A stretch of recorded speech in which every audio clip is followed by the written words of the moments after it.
Hello and welcome to The Appetite, a conversational podcast about issues of food, body, sport, and mental health, brought to you by Opal Food and Body Wisdom, an eating disorder treatment center in Seattle. I'm your host, Carter Umhow, a therapist, artist, and writer. For those of you who have listened before, you might remember that Kara Bazzi, one of Opal's co-founders, is also a former University of Washington cross-country and track athlete. And she's the creator of Opal's exercise and sport program, which aims to ensure that clients' relationship to movement and sport is an integral part of their treatment and eating disorder recovery. Today, Kara, who is a licensed marriage and family therapist and a certified eating disorder specialist, is honored to be joined by Dr. Riley Nickols, a sports psychologist who also specializes in the treatment of athletes with eating disorders. Dr. Nickols is the director of the Victory Program at McCallum Place, which is the nation's first specialized intensive eating disorder treatment facility for athletes. Dr. Nickols has a Master's of Science in Sports Psychology from Ithaca College and a PhD in Counseling Psychology from Fordham University.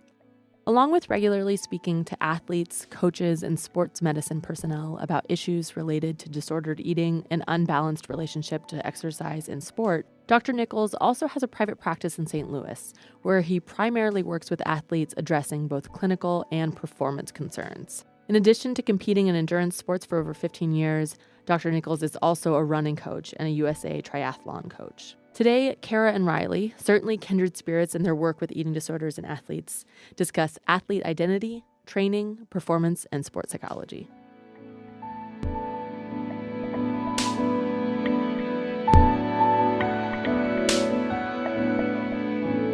Well, Riley, I know one of the things that you enjoy talking about is identity as it relates to athletes. And I'm curious why that particular topic is of interest for you. I think it's multifaceted. I think when you think of identity and the implications that it has on many levels. So, of course, I think identity at some degree can and will impact enjoyment of sport and, of course, sport performance for athletes. But I think it also, too, greatly impacts and influences how an individual thinks about themselves, their place in the world, how they derive value and worth, I think, and how they engage or disengage in relationships. So I really think that identity has some quite far-reaching effects for us all, and particularly athletes as well. Mm-hmm. Do you think there's something unique about the athlete in terms of their identity versus somebody who's not in sport? Yeah, in our society, there is an awful lot of attention on athletes, and I think that athletes in some degree can be kind of glorified just in terms of their role and their platform that they have. And so I do think, though, that to be proficient in sport, like other professions, there's an immense amount of time, effort, energy, and resources that are needed to be invested into sport. And I think that's just an inherent factor just that a lot of athletes experience. And many athletes have been involved in sport from the time that they could walk, and so for most of their lives. And so it's this interesting kind of construct where, despite being tremendously invested in their sport, does this necessarily mean or have to mean that my identity is largely, if not entirely, kind of encompassed with that of an athletic identity? And I think that certainly have experience, as I'm sure you have as well, working with individuals. Their identity, this is what I do, but not who I am. It's a part of me. And then others might struggle with that and might have an inability to really think about themselves outside of the construct of their sport. What have you found in terms of both in the treatment setting and then in your coaching, how much people are identifying as athlete and whether they have diverse kind of identity categories?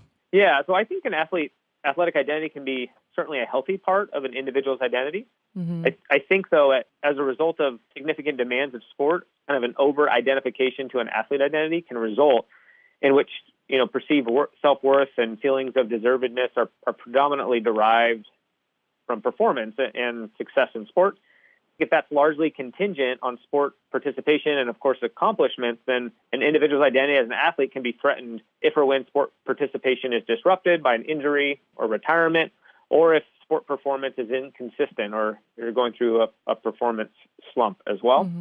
As most all athletes can attest, achievement in sport and performance can sometimes be quite inconsistent and unpredictable. But if an individual defines himself or herself solely through sport achievement, the sense of self or an identity will be quite volatile, and can and will change abruptly depending on how sport performance is going in the moment.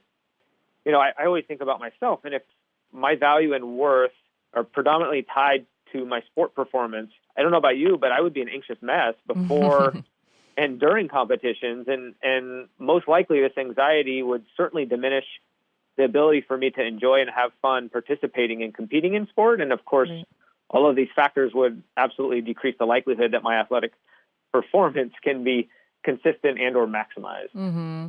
Has that ever been a struggle for you? Yeah, I think it was, it's interesting. I grew up playing baseball and still have such an affinity for the sport. I just love the sport and the game itself and still do. I played, and I think my investment in the sport certainly was a part of myself and a big part of my identity. And I think that I realized how much so when I had a shoulder injury and had to have shoulder surgery a couple weeks before heading to college, which wasn't really in the plans of life, and certainly disrupted that. And I tried to rehab and come back, and I played a little bit, but my personal kind of athletic career was cut short because of shoulder injury. And so my identity, I remember at that time being kind of disoriented me for a little while. And I'd like to think that I thought of myself, as more than an athlete. But I think that transition almost kind of forces your hand to really kind of cultivate and develop other parts of yourself. And I think that, I still think of myself as an athlete. It looks differently, but I think sometimes the athletes struggle in that if they're injured or they're, transitioning away from their sport, that they're not as much of an athlete, or they're not an athlete if they're not actively competing in their sport at the moment. Right. I've heard that too. That's always interesting to me, of just clients or people, what they need to be doing in order to have that identity be defined, and whether that's you have to be good or competent and have that outcome to define yourself as an athlete, or you have to currently be participating in a particular way to be defined as an athlete. I always usually have the reaction of just feeling kind of sad because it's much more of a narrow way that they can claim that identity. And I often want them to just claim it because because they do identify that way, or they enjoy it. Absolutely. And I completely agree with that statement. And I also think, like, in my work with athletes, I often talk about trying to hold parts of yourself in your mind's eye, right? And I think that's a powerful skill to have as a human being, but especially as an athlete. And so kind of holding something in your mind's eye is, I am a son, and I know that, even though my parents aren't sitting in the room with me right now. And so I think that really ties into identity with athletes, the athletic identity, because, performance can be quite inconsistent. And so how in your mind's eye, in the midst of that, or in the midst of a high pressure situation in a game or a high stakes competition, how in your mind's eye are you able to hold and rest in the fact that I've been very committed in my training, regime heading into this race, or I've had tremendous dedication and devotion to, caring for my body in a way that will really allow me to maximize my abilities. And so how can, in your mind's eye, can you hold on to those things? Because if not, then largely your identity is going to be contingent on what is happening in the here and now, which can very rapidly and kind of be inconsistent at times. Right. Holding it in your mind's eye, that sounds really like it's just more soothing. There's a stability to that.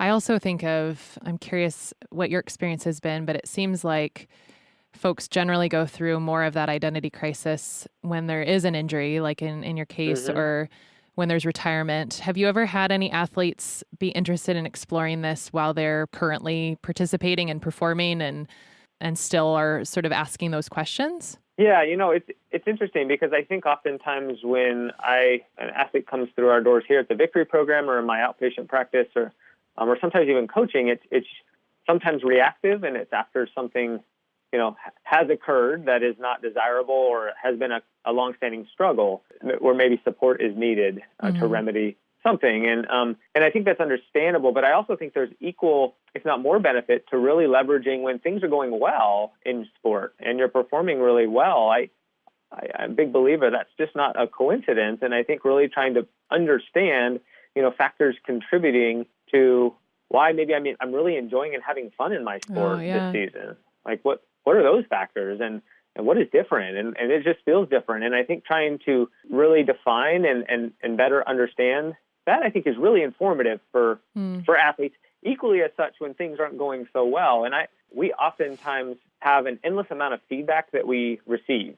And athletes especially receive feedback all the time about their performance. Sometimes in the moment, a pitcher makes a pitch, and in that split second later, they receive feedback about did they hit their location. So I think ideally that feedback should be informative and should help kind of orient an individual to engage in a similar situation similarly or a slightly different, to make modifications very spontaneously. But I think for some athletes really struggle when they receive feedback, whether it's, a sport performance or otherwise. It can be academic, it can be relational, it can be professional, and then internalize that feedback to then reflect inadequacies or deficiencies in terms of their identity or their personhood or their qualities. I must be a failure because I didn't perform to my liking, in this game, or I just must not be talented enough because this last month I have tanked in pressure situations. So I really think that feedback is really important, but it's in terms of what to do with it and how to make adjustments. Or if you do internalize that feedback, I think that can be really destructive and can really narrow your sense of self and certainly, limit just in terms of your identity. Right. So it sounds like for somebody who is enjoying their performance and doing well in their performance, you might try to make more explicit some of the factors of what's behind that, including how they might have a more robust sense of identity. And then on the other hand, if you're seeing that the feedback that they're receiving externally from others around performance is really impacting them, that's another opportunity of looking at identity work.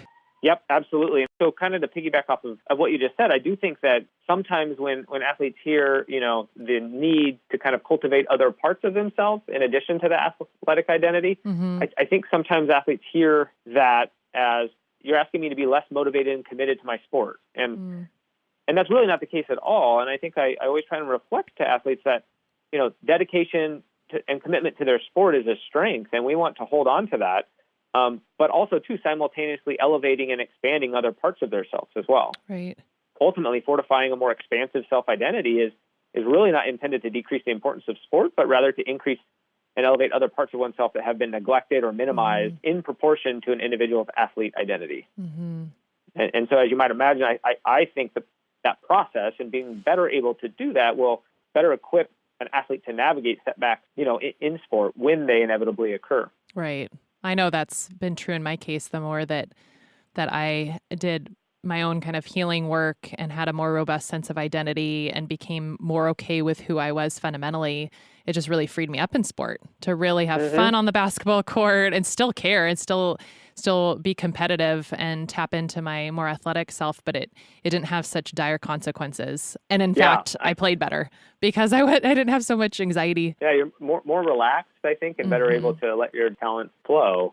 I think a lot of athletes, are very adept at turning the effort dial and really cranking that. And oftentimes the feedback that a lot of athletes get in life is I put in this amount of effort and I get this result. In some regards, it's kind of correlated. But I do think, though, in sport, when you talk to a lot of athletes that are performing well and performing consistently, they're certainly putting forth effort, right? But sometimes it's described as like, the flow state as being a bit effortless. And things are just happening. But I oftentimes think when things are not consistent in sport performance or, you're in a performance slump, oftentimes there's a tendency to really there's a tendency to try harder and put forth more effort because I'm a hard worker and this is what I do and I'm going to find a solution to fix this. Exactly. And I almost think inherently that oftentimes disallows an athlete to make these needed changes and remedy performance in needed ways. Yeah, the seductive idea that more is better. So if I just put more and more and more, my outcome should get better. But then, how psychology enters into that and then even overtraining and physically running yourself ragged. Yeah, and Kara, that's a good point because I oftentimes think that the mentality that more is needed is fear-driven. That my preparation for this season is enough, right? Despite some inconsistent performances early in the season. But I know I've prepared myself, and that's enough. And resting in that, as opposed to coming from a place of fear and that, well, maybe I didn't do enough, or maybe my body needs more training than what coaches outlined. But I think it can be a powerful thing to reflect to an individual that, hey, see, it feels like to me right now in hearing you talk that I understand you're very committed and dedicated and driven and motivated. I think that's without question, just kind of how you're wired. But it also seems at some capacity that fear is certainly here as well. And I wonder your thoughts on, if you've noticed that, and then maybe that is contributing to kind of driving you forward in these ways of unwholesome clinging to exercise or rigidity with eating or... Right. I've definitely seen the impact of that. Another question that I wonder how much you get from athletes is in terms of developing more parts of themselves and more robust identity outside of being an athlete is the factor of time. And I'm wondering what your experience is with that, if you get a lot of pushback about that all sounds nice and good, but I don't have the time to explore other things. As maybe a professional athlete or a student athlete who's balancing school and sport, and just the time demand and maybe the scarcity of time. I'm curious if that is a barrier you've come across and how you've dealt with that. Yeah, that is a common challenge, I think, for most athletes, is to how to be efficient with your time and manage what limited time, free time you do have. And there can be a belief that because my time is limited, then I don't have time to kind of cultivate other parts of myself. And, there is an element and aspect of that there's some truth in that, just being limited. But I oftentimes kind of reflect, if an athlete were to say that I don't think inherently that a lack of time just disallows you to hold, again, in your mind's eye, other parts of your identity. So, for example, if an athlete I'm working with who is very artistic and really is talented in drawing and sculpting, but really rarely, just due to time demands and otherwise in her sport, is able to do that consistently, much like, certainly not daily. And maybe if she's lucky, in season weekly, just for 10, 20 minutes or so. But that's a part of herself that she's really proud of, and I think can identify and connect with. And I think that doesn't necessarily have to correlate with amount of time invested in an activity that you engage in. If you're a sister and you're later in life and maybe live away from your sister in another state and maybe don't spend as much time as you did growing up as siblings, does that make you less of a sister in terms of your identity? Does that diminish that identity? Not necessarily, and I think it's kind of how it sits internally and how much.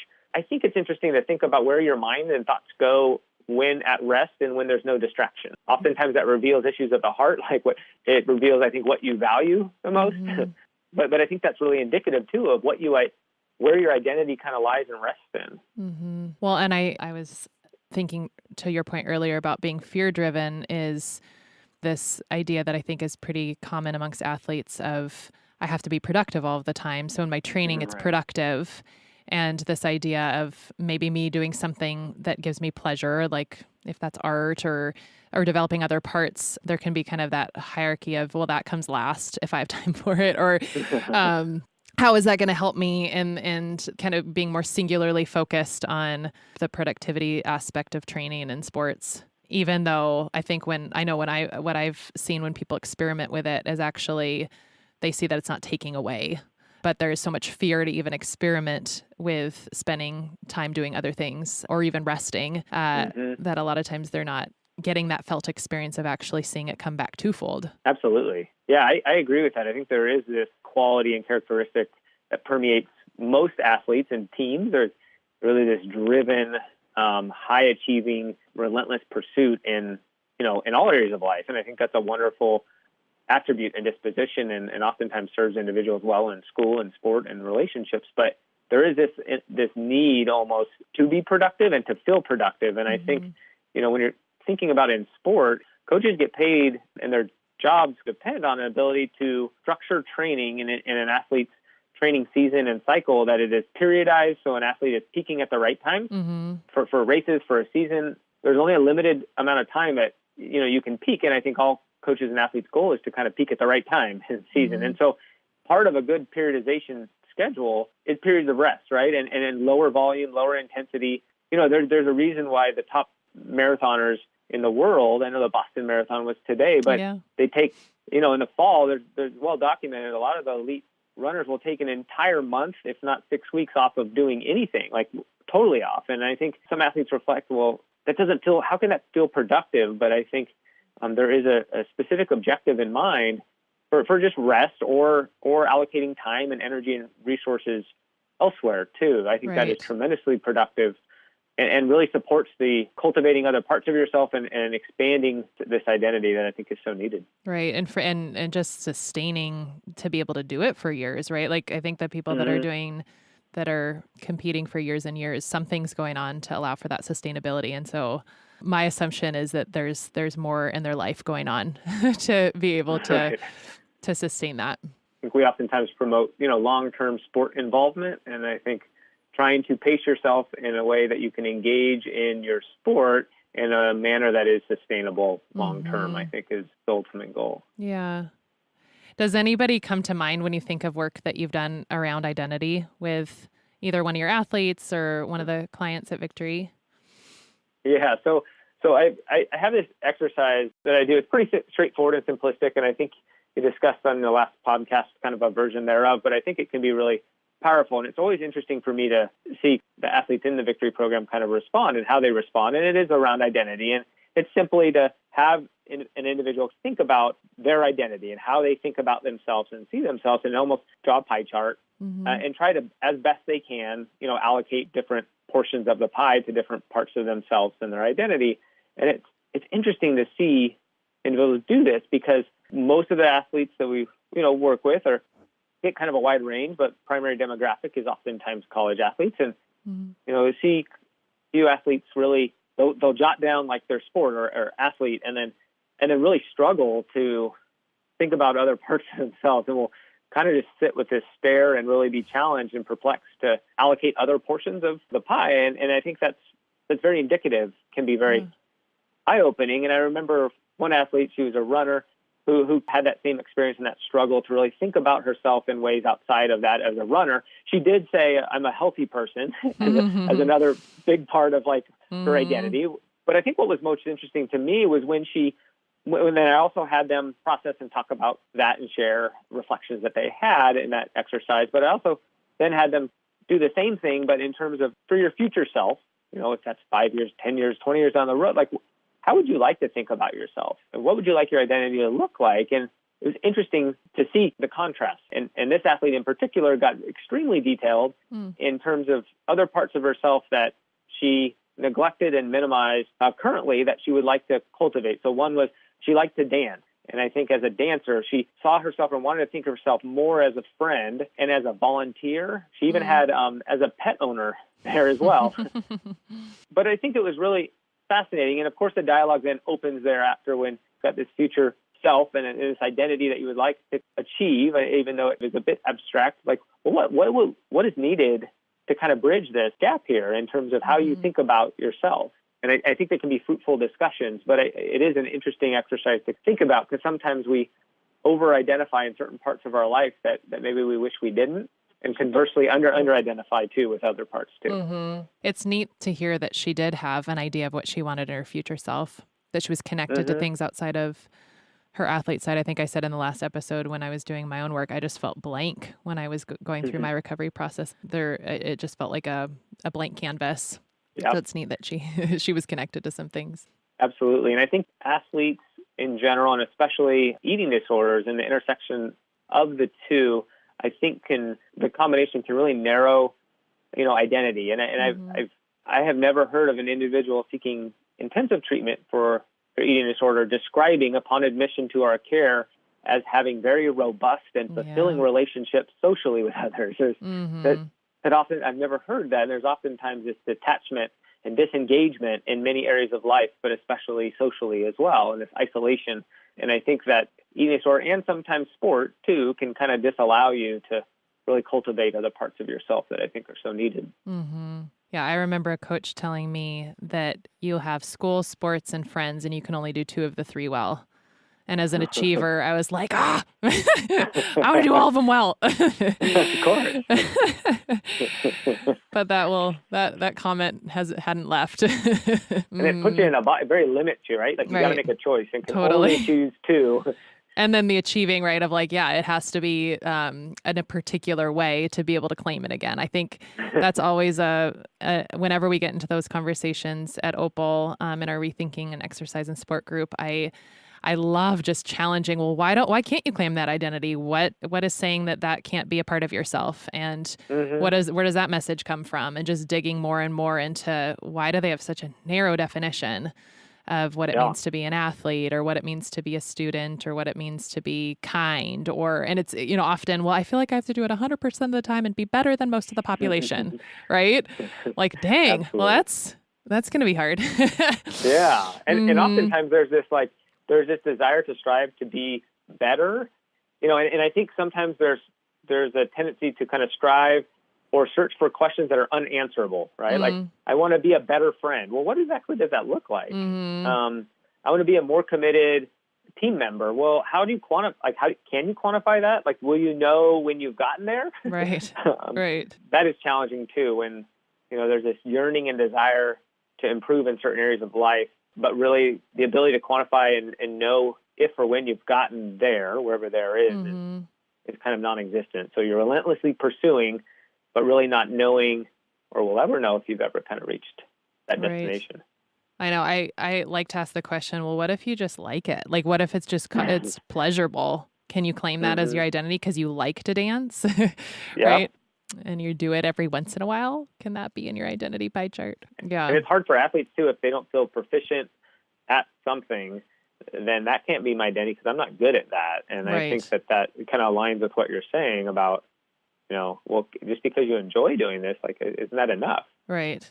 Well, in that vein, is there anything that you would encourage listeners in ways that they can grow if they're interested in growing in their identity work? Is there any encouragement you have or pieces of wisdom to pass on? Oh boy. I don't know. I think kind of just to reiterate maybe what I said a little bit earlier, I think the ability to develop a more robust identity and self-representation can help an individual securely and confidently answer questions such as, who am I without my sport?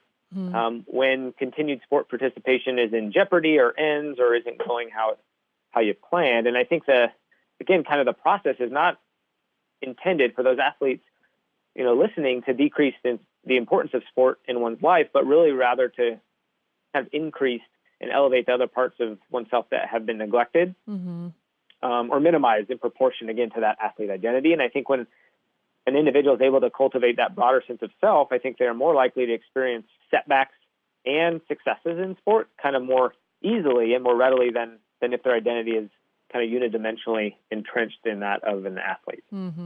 I agree. And one of the things I'm taking away from something you shared is that image of what you can hold in your mind's eye, kind of something that can hold a more stable category really within any identity. I think the last thing, Kara, that I'll just add, and I think a visual that I think for the athletes, we talk about in our groups, I envision kind of holding a bouquet of balloons, and each balloon represents kind of a part of yourself and a part of your identity. But there will be times in life where one of those balloons or multiple balloons are popped, right? A relationship ends, sport ends. Otherwise, you get fired from your job.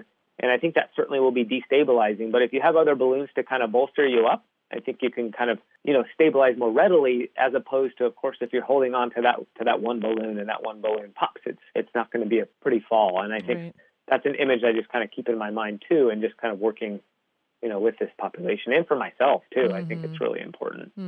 Yeah, I like that. I like the imagery.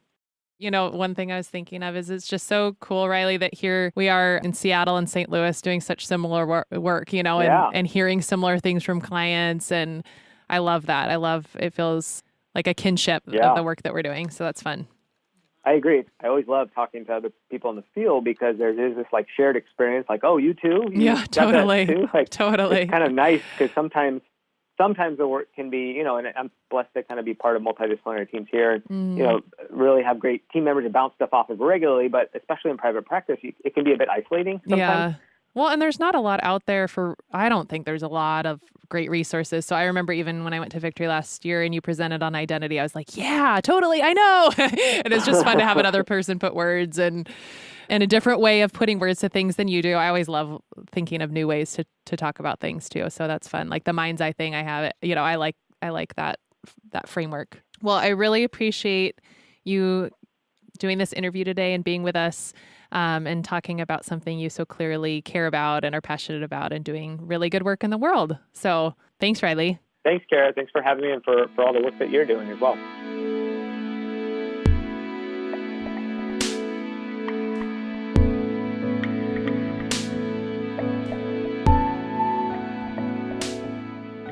Thanks again to Dr. Riley Nickols for joining us.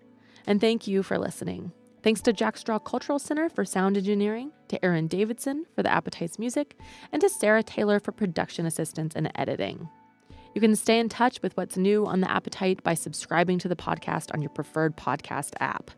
If you have the time, we'd also so appreciate it if you'd leave a review of the podcast there.